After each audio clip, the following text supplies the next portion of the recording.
Hey, recently I lost out on a floor scale sale to an internet floor scale for $600. So I did what any good salesperson would do.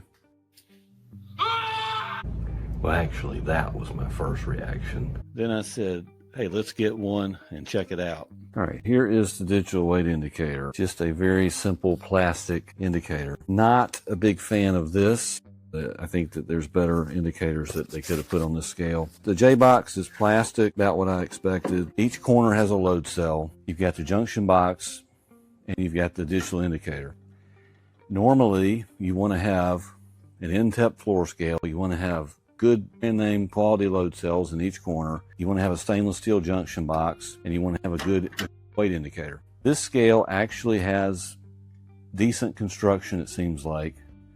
The load cells seem to be pretty good. The J-box is plastic. It would be better if it was a stainless steel one like this. This is the indicator that the scale came with. Just plastic, very small. I mean, it's my hand is as big as the indicator, basically. As you can see, the display is very small weight display.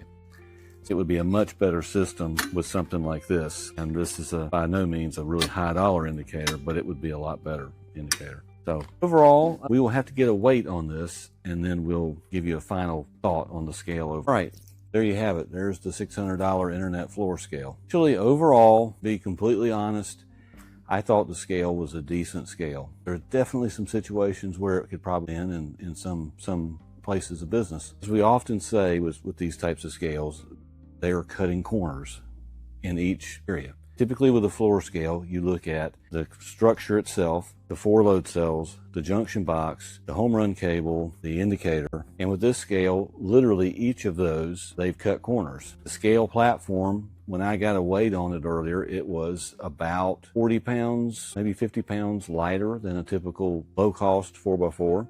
To further illustrate how lightweight this 4x4 is, let's see if I can pick it up. Normally on a traditional 4x4, it's kind of hard to pick up with one person.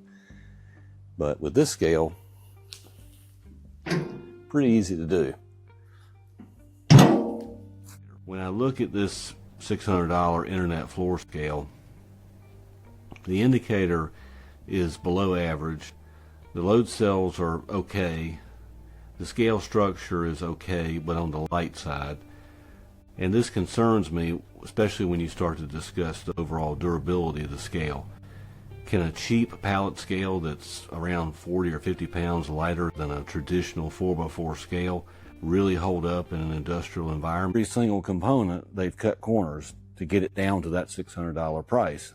And so you got to make that decision. Is that going to work for you? My final conclusion overall is I thought it would have more glaring issues, but it was a decent scale. But when you really look at each component, like I said, they have absolutely cut corners in each area. So if you're going to use the scale once a week, or a couple times a week here and there, you could probably get away with it. But most of the time, I would recommend spending a little bit more money and getting a better scale. That's my opinion, and I try to give you an honest assessment of what I think based on what I just saw. Hope the video has helped you, and we have a lot of floor scales that we sell, and we'd love to recommend a floor scale for you. If you need help buying one, we have lots of recommendations. We've been selling them for a long time. Visit our website. Make sure you subscribe to our YouTube channel. We have a lot of videos and a lot of information to help you make a good scale choice. So thanks for watching, and we hope to see you next time.